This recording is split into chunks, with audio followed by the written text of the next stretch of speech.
श्री महावीराय नमः। जय आत्म, जय आनंद, जय देवेंद्र, जय शिव। उपाध्याय भगवत श्री जितेंद्र गुरुवे नमः।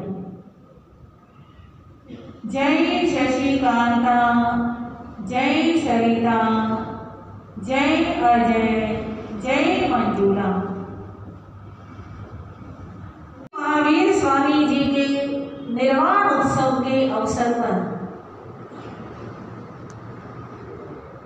हमारे परम आराध्य, हमारे आदर्श, हमारे शाश्वतपति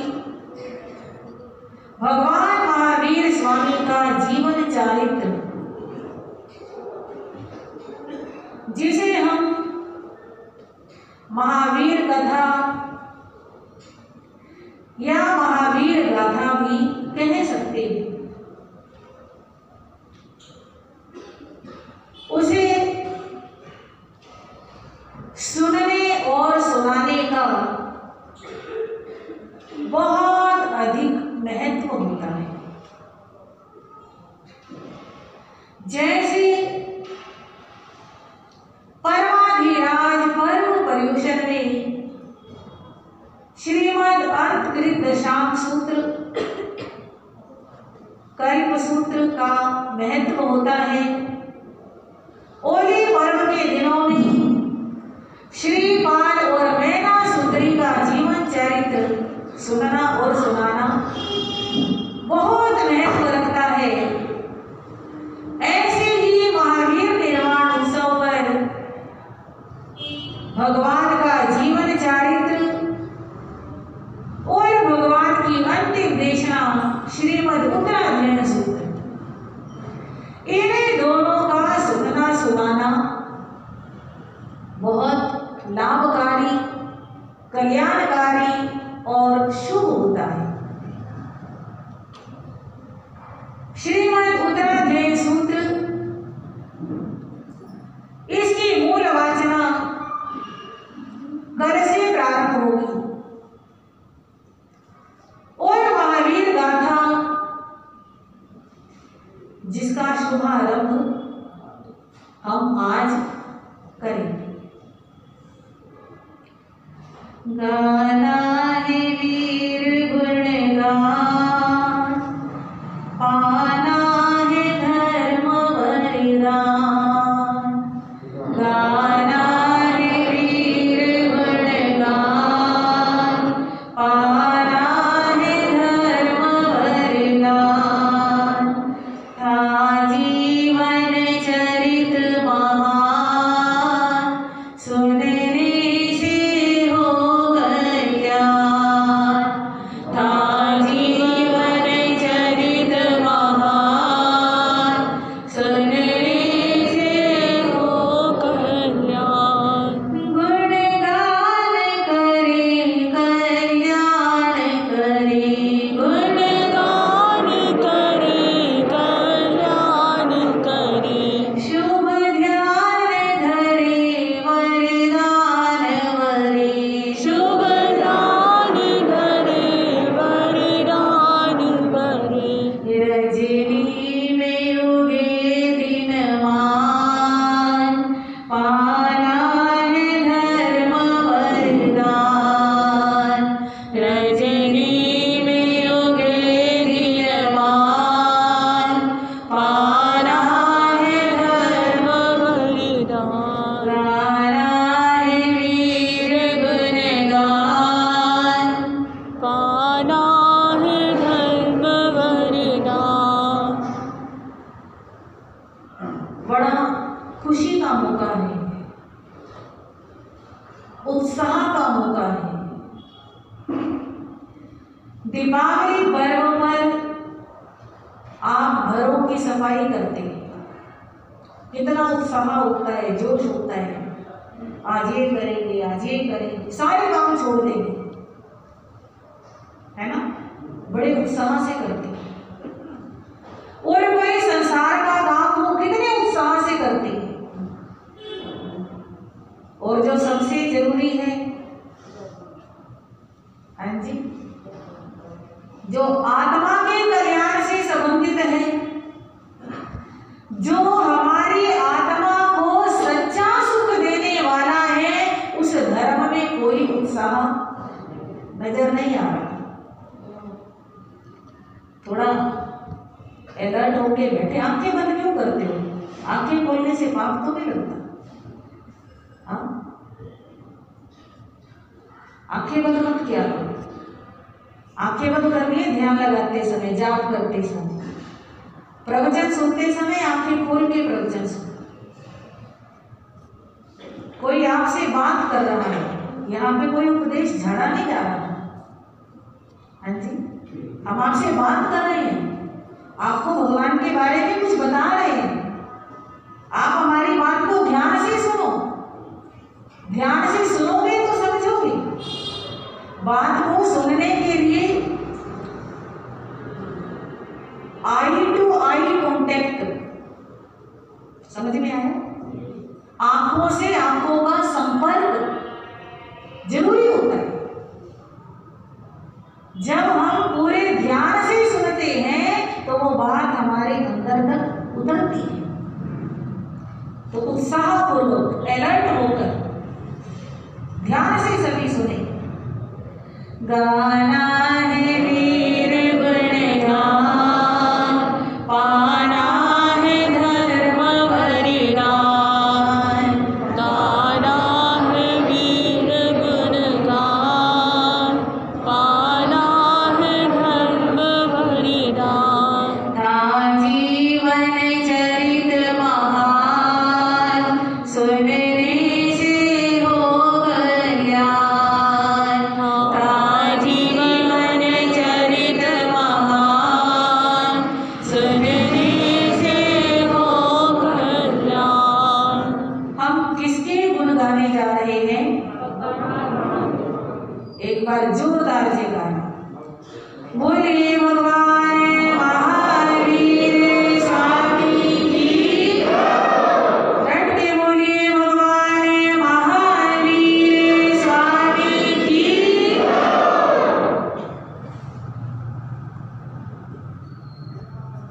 क्यों गाना है हमें भगवान महावीर का गुणगान? गुड। और कोई?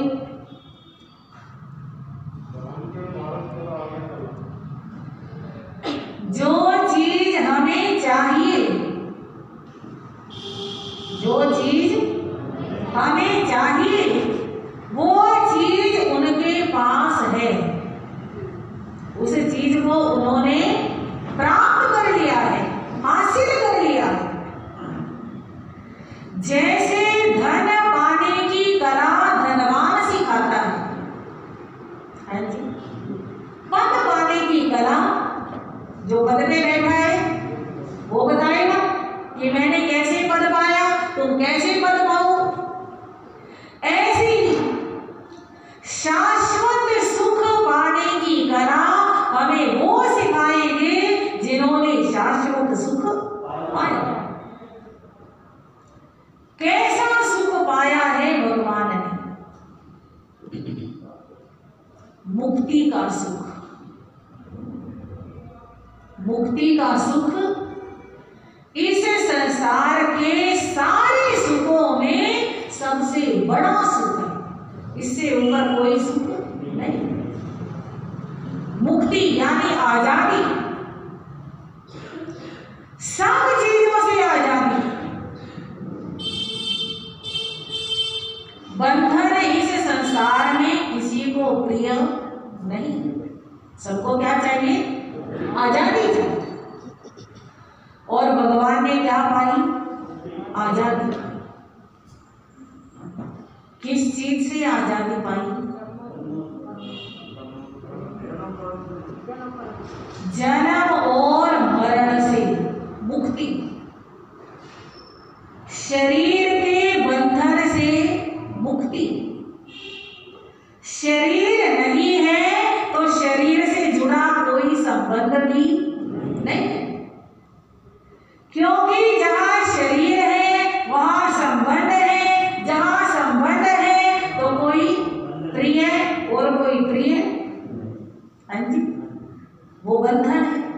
तो प्रिय अप्रिय से छूट गए, संबंधों से छूट गए, शरीर की जरूरतों से छूट गए।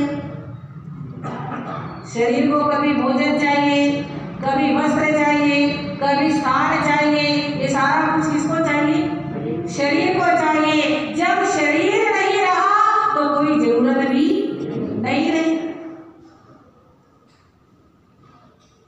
मन से भी मुक्त, क्योंकि मन है तो कभी मन में अच्छे विचार आते हैं, बुरे विचार आते हैं, बुरे विचार परेशान करते हैं। मन से मुक्त तो हर प्रकार के विचार से। परम आनंद में भी, जहां सिद्ध अवस्था का वर्णन आता है, कहा जाता है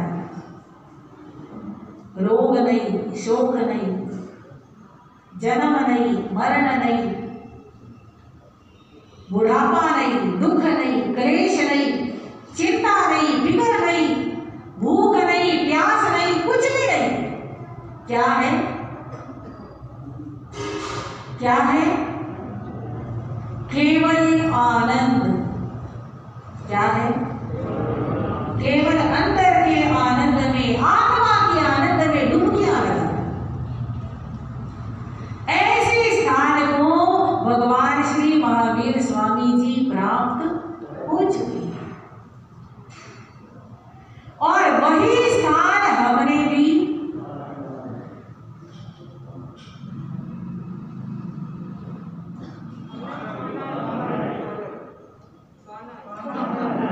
इतना सोच सोच के बोलते हो, बड़े आश्चर्य की बात है। हमारे मंत्री जी वो प्रतियोगिता कराएंगे, कौन बनेगा करोड़पति, करोड़पति बनाएंगे। किस किस को करोड़पति बनना है? समझदार है। हाँ, करोड़पति तो सारे, अरबपति बनना है। ठीक है। हाँ, बुध विहार में जिसकी कोठी है वो तो करोड़पति के अरबपति है।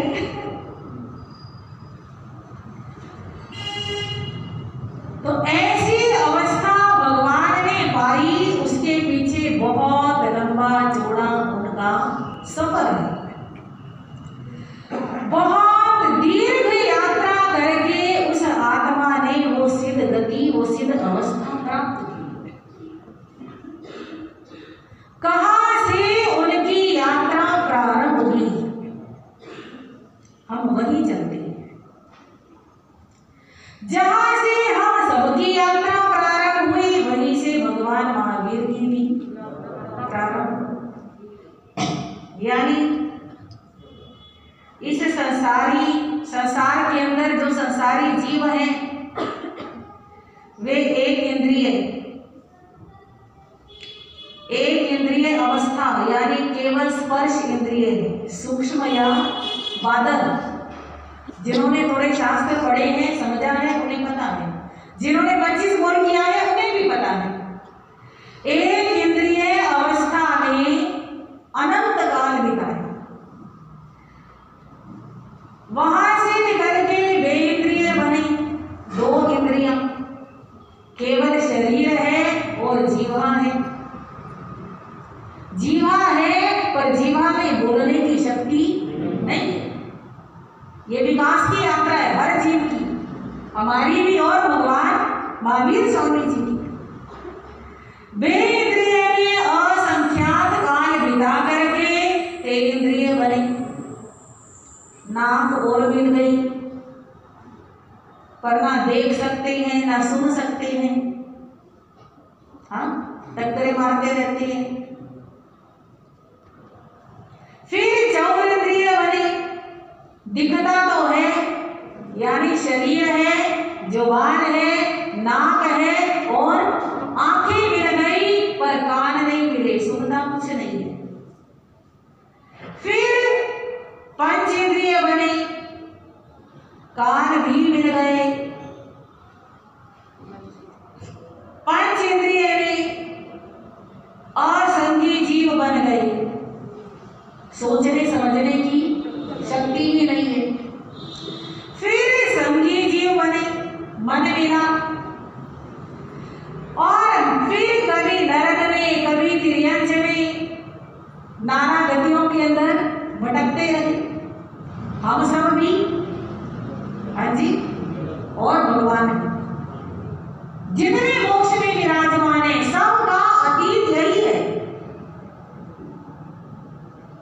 और अनेक जन्म भटकने के बाद, गति दर गति, योनि दर योनि भटकने के बाद, हर भव में, हर गति में, हर जाति में अनेक कष्ट सहने के बाद इस आत्मा को मनुष्य का जीवन मिला। क्या मिला? मनुष्य का जीवन। कहते हैं जिस प्रकार हर बीज में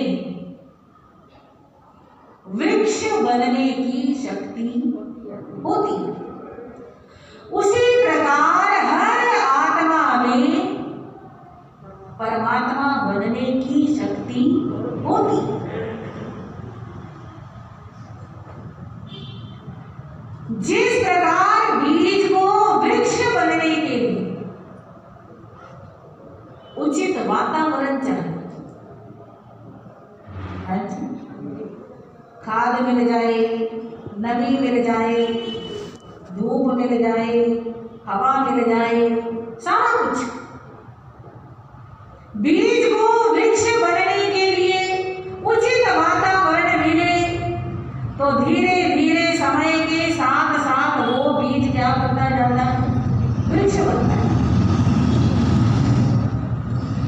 ऐसे ही इस आत्मा को उचित वातावरण मिले, योग्य साधन प्राप्त हो तो ये आत्मा भी धीरे धीरे धीरे समय के साथ क्या बन सकता है? परमात्मा बन सकता है। मनुष्य जीवन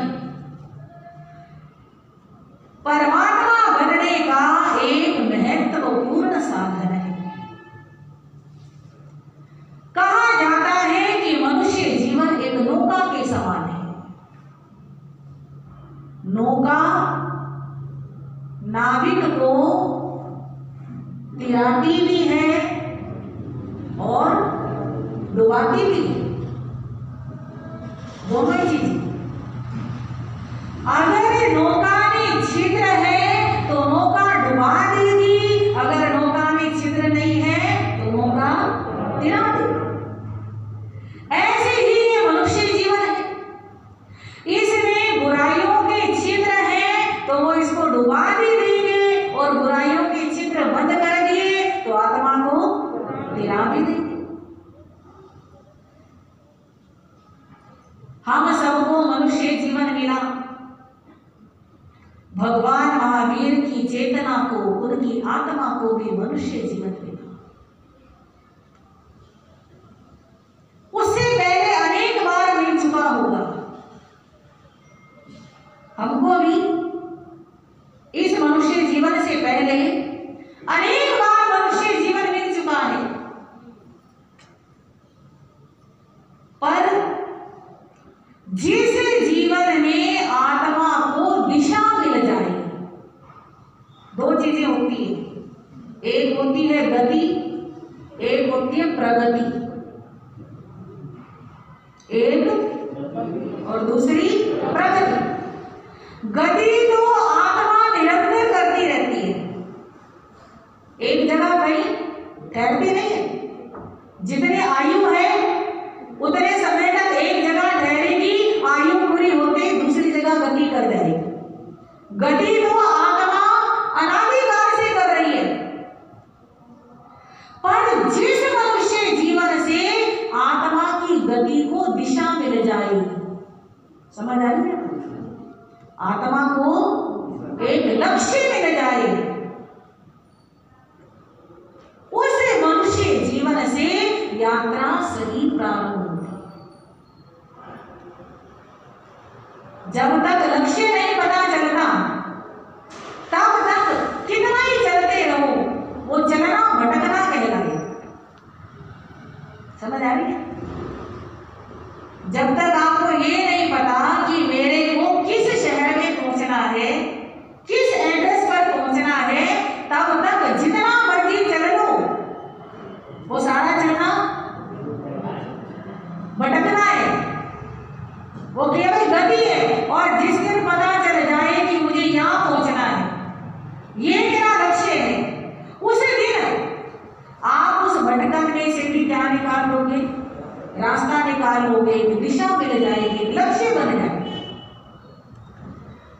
भगवान महावीर की आत्मा को भी एक दिशा मिली नए साल के भवन में।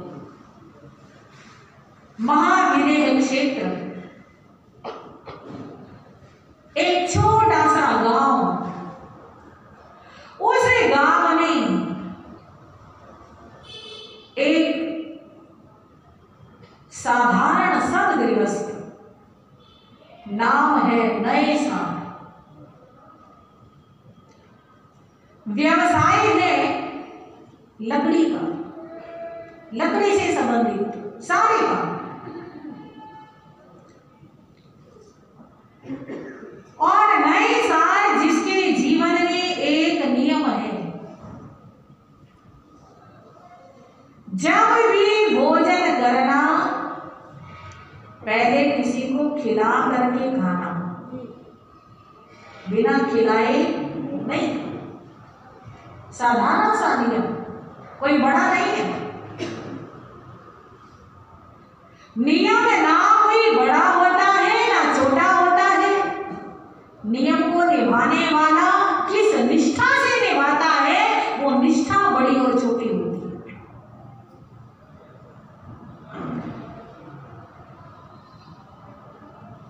एक दिन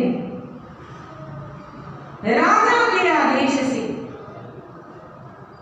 लकड़ियां काटने का कार्य करने के लिए जंगल में जाना हो। बहुत सारे लोगों का समूह साथ में है। भोजन इत्यादि की वहीं पर व्यवस्था है। दोपहर का समय है, धूप बड़ी तेज है। नए साल उन सब काम करने वालों का मुखिया है। मन में विचार करता है, इतनी गर्मी धूप, मैं तो काम कर रहा हूं पर ये सब भी पसीने पसीने हो रहे हैं।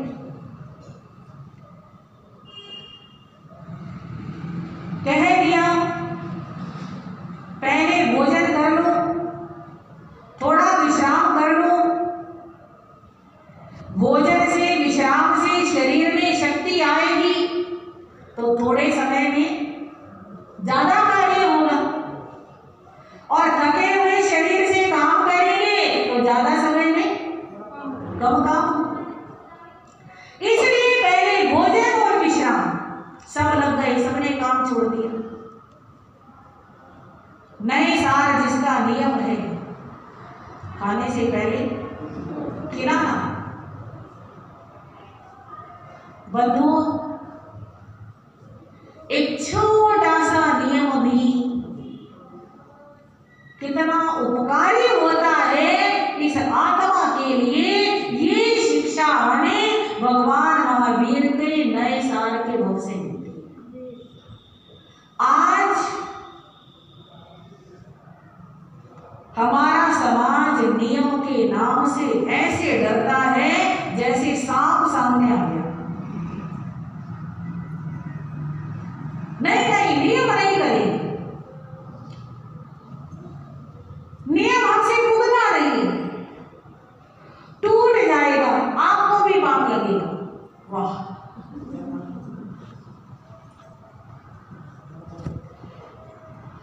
क्या कभी कोई ये कहता है हम गाड़ी में नहीं बैठेंगे क्योंकि एक्सीडेंट होने का डर है? हाँ, जबकि कितने एक्सीडेंट होते हैं। क्या कभी कोई ये कहता है हम शादी नहीं करेंगे क्योंकि तलाक होने का डर है? हाँ, कहते हैं नहीं। संसार के किसी कार्य में कोई छूट नहीं चाहिए, पर धर्म का काम हो तो उसमें छूट चाहिए। अंदर की भी छूट, बाहर की भी छूट। और यही वजह है हमारे जीवन में कोई चमत्कार घटित नहीं। नए साल का एक ही नियम है, पर उस नियम में कोई छूट नहीं है कि बाहर बाहर जाएं, वहां कोई मिलेगा नहीं मिलेगा, किसको खिलाएंगे हम? किसी को खिलाने से ज्यादा चिंता अपने खाने की रहती है। बंधुओं, नियम हमारे लिए बंधन नहीं होता है, नियम हमारे लिए सुरक्षा का कार्य करता है। इस बात को थोड़ा समझिए। जैसे ये वस्त्र, आप जो वस्त्र धारण किए हुए, कोई कहे कि मैं वस्त्र धारण नहीं करता, मैं बंध जाता हूं, तो समझदार व्यक्ति क्या कहेगा? आप क्या कहोगे कि ये वस्त्र बंधन नहीं है, ये वस्त्र क्या है? सुरक्षा है।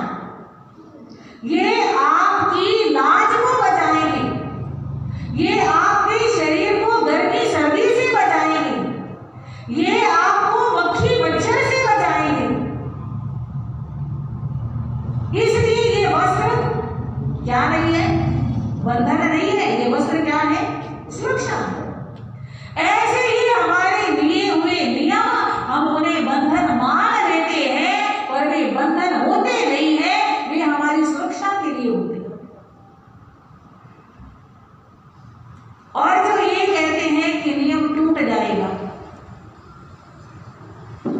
तो ध्यान रखें, जैसे वस्त्र फट जाए तो उसको क्या किया जाता है?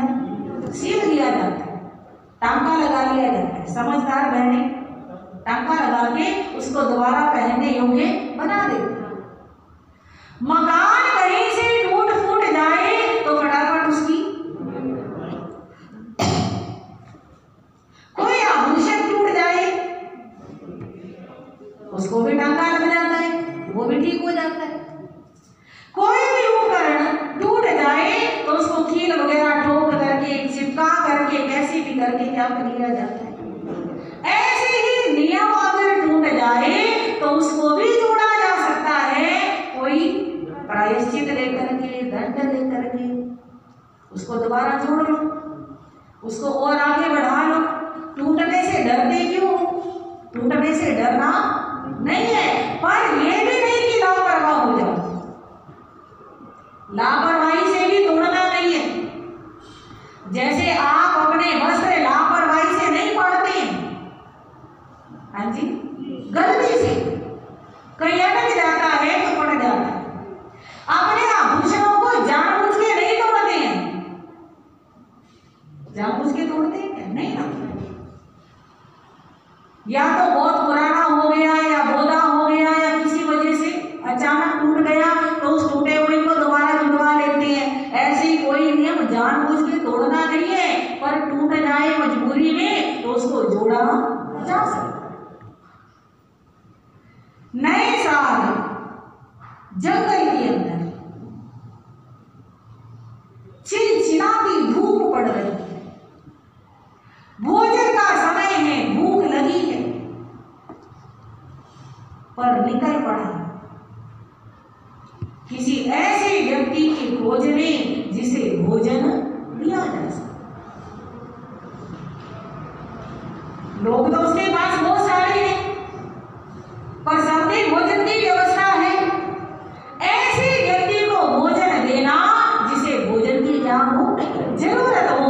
जिसके पास भोजन नहीं हो उसे क्या देना? भोजन। ये नहीं सोचा इतनी धूप में कौन मिलेगा। पक्षी भी छिप जाते हैं छाया के अंदर, इंसान कहां से मिलेगा? और इस जंगल में कोई आता जाता भी नहीं है, कैसे मिलेगा? छोड़ो। आज का व्यक्ति होता ये सोच लेता कोई बात नहीं, कल 2 लोगों को खिला देंगे, आज तो खाऊंगा, है ना? ऐसे सोचते हैं ना कि रोज की सफाई का नियम है, आज नहीं हो पाई कोई बात नहीं, आज रहने देता हूं, कल 2 करूंगा। नए साल में ऐसा विचार नहीं किया।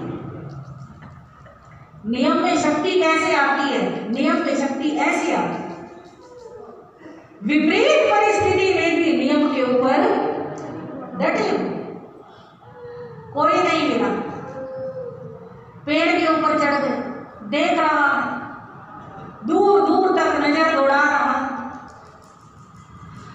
और देखते देखते कहते हैं जहां चाहा वहां रहा। मन में प्यास तो हो, मन में इच्छा तो हो, तड़प तो हो, काम तो सारे हो ही जाते। नए साल को सच्ची प्यास थी और उसकी आस पूरी हो गई। वो दूर कहीं ऐसा लग रहा है, दो आकृतियां, लंबी छाया पड़ रही, आ रही, सिर पर छतरी नहीं, पैरों में जूते चप्पल नहीं, चेहरे पर बड़ी शांति। तुरंत पेड़ से नीचे उतरा, आगे गया, हाथ जोड़े, कहने लगा मेरे साथ चलो और भोजन की कृपा करो। लेकर के आया, निर्दोष भोजन पहराया। संतों ने वही पेड़ के नीचे बैठकर आहार ग्रहण किया, थोड़ा विश्राम किया। नए साल को कहा भाई आपने भोजन दिया है, विश्राम दिया है और हम इस जंगल में रास्ता भटक गए हैं, आप हमें बाहर निकलने का रास्ता बता दो। नए साल उन्हें रास्ता बताने जाता है, रास्ता दिखाने जाता है और संत कहते हैं भाई तूने हमें रास्ता बताया, अब हम तुझे रास्ता बताते। नए साल सोचता है यहाँ के चप्पे चप्पे से मैं परिचित हूं, ये मुझे कौन सा रास्ता बताएंगे। पूछ लिया आप मुझे कौन सा मार्ग बताएंगे। कहने लगे हम तुझे सच्ची शांति का रास्ता बताएं, सच्चे सुख का तरीका बताएं। और संतों ने उसे आत्मा का ज्ञान प्रदान किया। नए साल, ये शरीर अलग है, इस शरीर में रहने वाली आत्मा अलग है। नए साल, ये शरीर मरण धर्मा है, ये आत्मा अजर अमर अविनाशी। इस आत्मा का स्वभाव है अनंत सुख में लीन रहना। इस आत्मा के अंदर अनंत सुख है, उसे पाने के लिए अंतर्मुखी बनना पड़ता है। उसे पाने के लिए संसार की मोह माया से ध्यान हटाना पड़ता है। अंदर में उतरो, अंदर में डुबकी लगाओ, अपने अंदर सब कुछ है। विधि बताई, तरीका बताया और नए साल की आत्मा ने पहली बार सम्यक्त को पाया।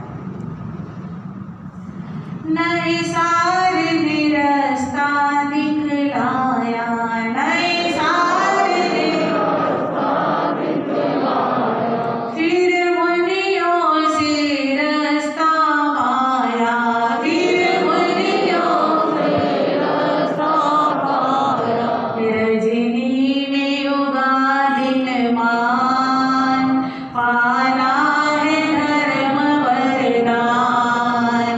रजनी में उगा दिन मान, पाना है धर्म वरदान। गाना है वीर गुणगान, पाना है धर्म वरदान।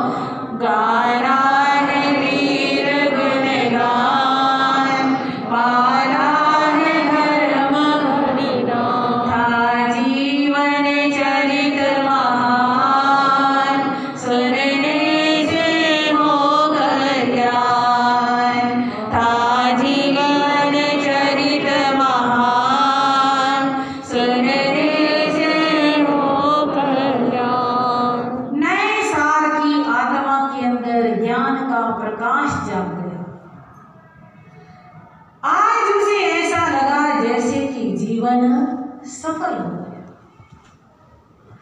मुनि जी तो ज्ञान का दीपक जला करके विहार कर गए और उस ज्ञान के दीपक को नए सार ने संभाल करके रखा। संत आते हैं,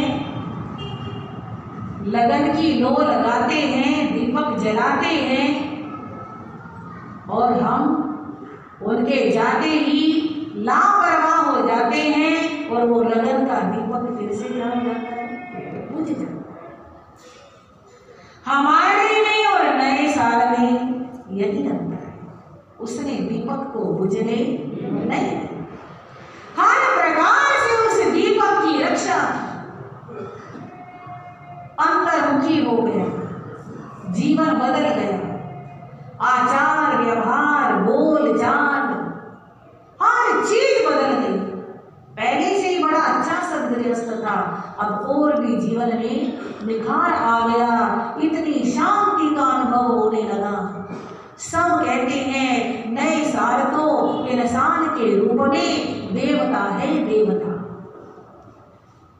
याद रखना, जो इंसान के रूप में देवता होता है वही मरने के बाद देवगति पाता है। देवगति चाहिए किसी को? नहीं चाहिए? हाँ, क्या चाहिए? सबको चाहिए। देवगति चाहिए तो जीते जी क्या बनना पड़ेगा? देव बनना पड़ेगा। देव का मतलब क्या? जो सबको आशीर्वाद देता है, कभी किसी को अभिशाप नहीं देता, कभी किसी का बुरा नहीं सोचता, कभी किसी के लिए बुरा नहीं बोलता, कभी किसी के लिए बुरा नहीं करता। जो हमेशा अच्छा ही अच्छा करता है उसे क्या मिलती है? देवगति मिलती है। ऐसा नए साल का जीवन बदला, जीते जी भी देव बना और मरने के बाद भी देवगति पाई। देवगति से बड़े ऊंचे घराने में जन्म लिया। प्रथम तीर्थंकर भगवान श्री ऋषभ देव जी, उनके पुत्र प्रथम चक्रवर्ती भरत चक्रवर्ती, और उनके यहाँ पुत्र के रूप में क्या पाया? जन्म। पिछले जन्म की साधना के परिणाम स्वरूप इतना ऊंचा घराना मिला और शरीर ऐसा जगमग जगमग सोने जैसा, सूर्य की किरणों जैसा चमकता हुआ शरीर, अद्भुत आभा है शरीर की, जो देखता है देखता ही रह जाता है। इतना सुंदर शरीर, इतना सुंदर वर्ण, नाम रख दिया मरीचि। और वही पिछले जन्म की शांति इस जन्म में भी आ रही है। ध्यान रखना, आज हमारी जो नेचर है ना, उसमें वर्तमान की परिस्थितियां भी काम करती हैं। वर्तमान में हम अपनी नेचर को सुधारने के लिए क्या प्रयास करते हैं वो भी काम करता है, और पिछले जन्मों में हमारी क्या नेचर रही है वो भी काम। जैसे चंड कौशिक के जीव ने साधु के भाव में क्रोध किया था तो वो क्रोध उसका चंड कौशिक के भाव तक रहा। ऐसे जिसने इस जन्म में शांति का अभ्यास किया है उसकी वो शांति वाली नेचर अगले जन्म में भी रहेगी, उससे अगले जन्म में भी रहेगी, आगे आगे जन्मों तक रहेगी। और जिसने क्रोध का अभ्यास किया है, लड़ाई झगड़े का अभ्यास किया है, कोई मुझे कह के तो दिखाए किसी की हिम्मत क्या है? हाँ, लोग डरते हैं, लोग तो क्या अपने परिवार की, अपने बच्चे भी डरते हैं, पास बैठना नहीं चाहते। किसी किसी के नेचर कितनी क्रोध वाली हो जाती है, पता चल जाए पिताजी आ रहे हैं, सारे बच्चे दौड़ के ऊपर चले जाते हैं, कमरे में शांति से बैठ जाते हैं, हंसना खेलना बंद हो जाता है। तो जो जैसा अभ्यास करता है आगे तक के लिए भी वही आदत है। नए साल के भव में जो अभ्यास किया था वही अभ्यास इस जन्म में शांत रहता है, प्रसन्न रहता है, अपने में मगन रहता है, कोई किसी की तीन तेरा से मतलब नहीं। समय आया, प्रभु ऋषभ देव जी ने केवल ज्ञान पाया, उनका समूह शरण लगा। भरत चक्रवर्ती माता मरुदेवी भगवान के दर्शन करने जाते। माता मरुदेवी को उपदेश भी सुनने की जरूरत नहीं पड़ी, केवल दर्शन करने मात्र से माता मरुदेवी को केवल ज्ञान भी हो गया और साथ ही निर्वाण भी हो गया। और ये मरीचि ये भी भगवान का उपदेश सुनता है। यही उपदेश पहले मुनियों के मुख से सुना था, अभ्यास किया था, अब सुना, बड़ा प्यार जागा, बड़ी श्रद्धा आई, बड़ा भाव आया कि अब तो मुझे दादाजी के पास ही रहना है। ये तो बड़ी अच्छी बातें करते हैं, ये तो बड़े अच्छे हैं। और बस पिताजी से पूछ करके भगवान के चरणों में दीक्षा ले ली, सारे की तरह भगवान के साथ रहता है। पर आत्मा की इतनी तैयारी नहीं है कि साधु जीवन के कष्ट सहन कर सके। बाकी सारा कुछ ठीक है, सारा कुछ बहुत अच्छा है, पर मैं क्या करूं, ये इतनी तेज धूप मेरे से सहन नहीं। भूख लगती है, भिक्षा लेने जाता हूं। उस जमाने में तो वैसे ही सबको इतना कोई ज्ञान नहीं था, क्योंकि भगवान ऋषभ देव जी प्रथम भिक्षाचर थे। उन्होंने भी 1 साल तक की तपस्या की, तब कहीं जाकर के उनको आहार मिला था। अभी किसी को विधि भी नहीं पता नहीं हो तो कभी योग लगता है, कभी नहीं लगता है, मेरे से भूखा नहीं रहा जाता, मेरे से नंगे पांव नहीं चला जाता। धर्म तो भगवान का बहुत अच्छा है, पर मैं क्या करूं। अपनी मजबूरी के कारण उसने मन में विचार किया, साधु जीवन लिया है, इसे छोड़ूंगा नहीं, कुछ भी हो जाए, पर हाँ कुछ ऐसा तरीका बना लूं जिससे मेरा साधु जीवन आराम से बन जाए। 2-4 नियम बदल दिए। पांवों में जूते पहनने लगा, लकड़ी की कड़ाऊ, आपने भी शायद कभी पहने। सिर पर छत्र रखने लगा लकड़ी का।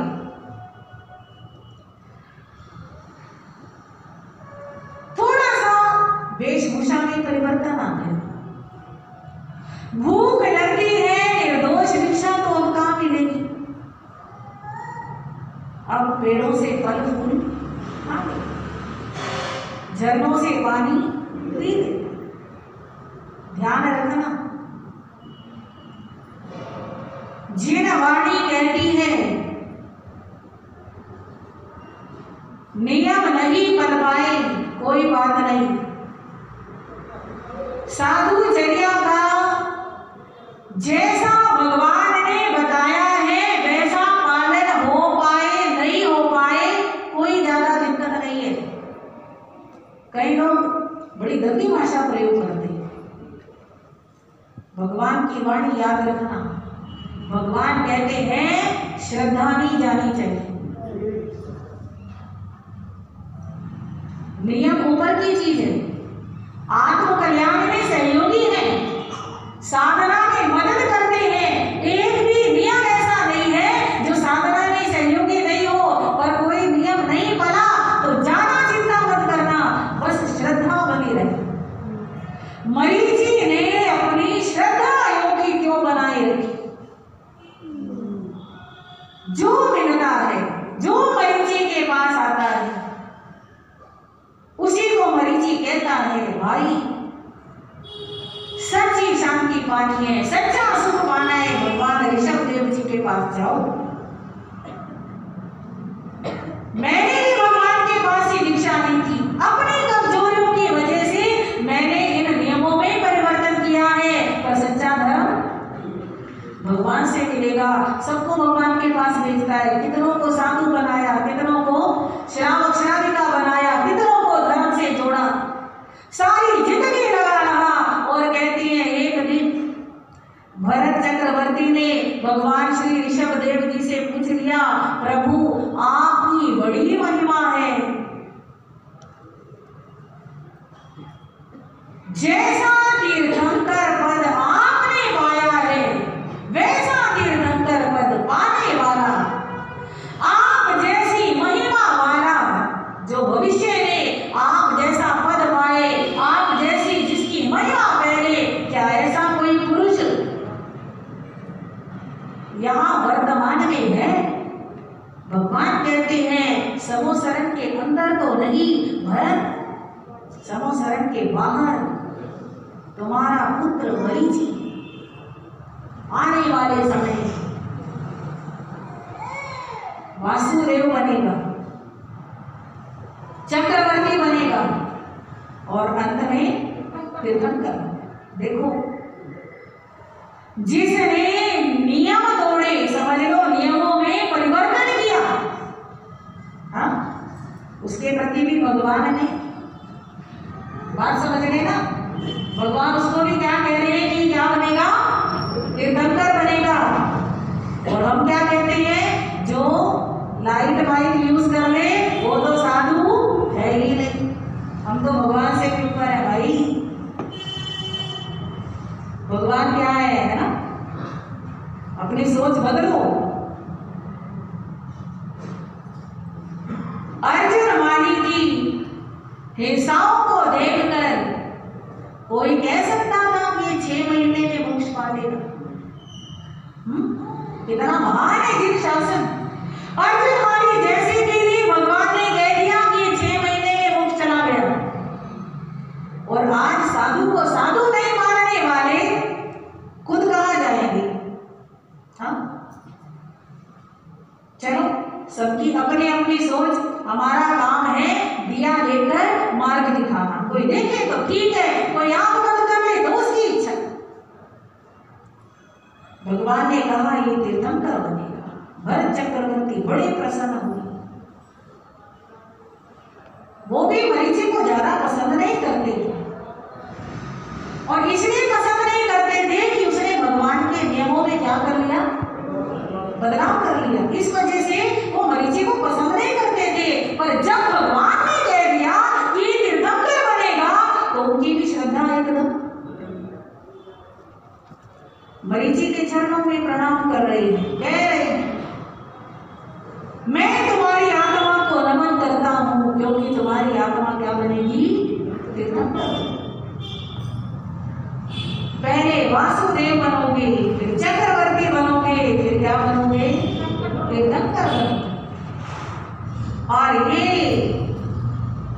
अपना उत्तम भविष्य पर सुन करके मरीचि के मन के अंदर थोड़ा सा, पता है, एक जैसे शब्द होते हैं, घमंड, अभिमान, अहंकार, गौरव की अनुभूति, हाँ, एक जैसे होते हैं, बड़े बारीक बारीक अंतर होते हैं। तो मरीचि के मन के अंदर भाव आता है, वाह मेरा कोई इतना अच्छा, मेरे दादाजी प्रथम, मेरे दादाजी प्रथम, मेरे पिताजी प्रथम, मेरी दादी पहली मोक्ष में जाने वाली, और मैं क्या करूंगा? वासुदेव चक्रवर्ती तीर्थंकर। वहां सारे अच्छे अच्छे पद हमारे कुल में है। बड़ा खुश हो रहा है, नाच रहा है। और ऐसे कहते हैं ये तो सात्विक गर्भ था। कई लोग उल्टा काम करके भी बड़े खुश होते हैं।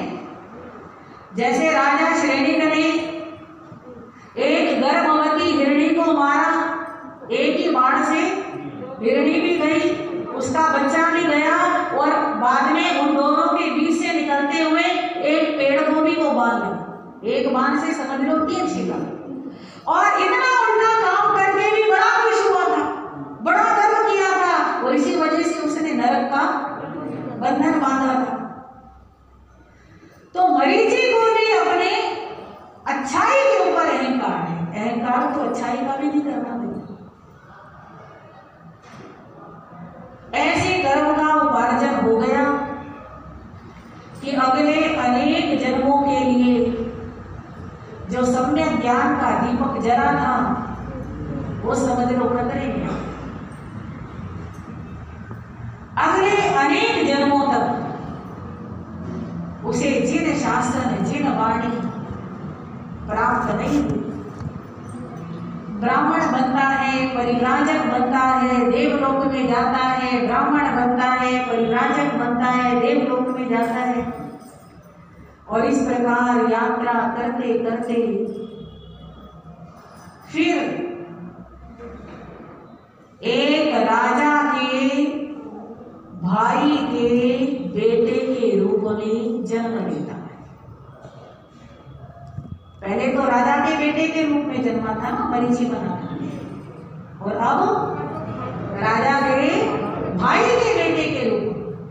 अब जो राजा का बेटा बनता है तो उसके ऊपर तो अपने आप ही वो तो युवराज बन जाता है, पर राजा के भाई का बेटा तो कितना ही बुद्धिशाली हो, कितना ही ताकतवर हो, शूरवीर हो, कितना ही सद्गुणी हो, उसे युवराज का पद तो नहीं दिया जाता है। तो राजा के भाई का बेटा बनता है और भेदभाव का शिकार बनता है। अच्छी घटना है, प्रेरणादायी है। आज का समय पूर्ण हुआ। कई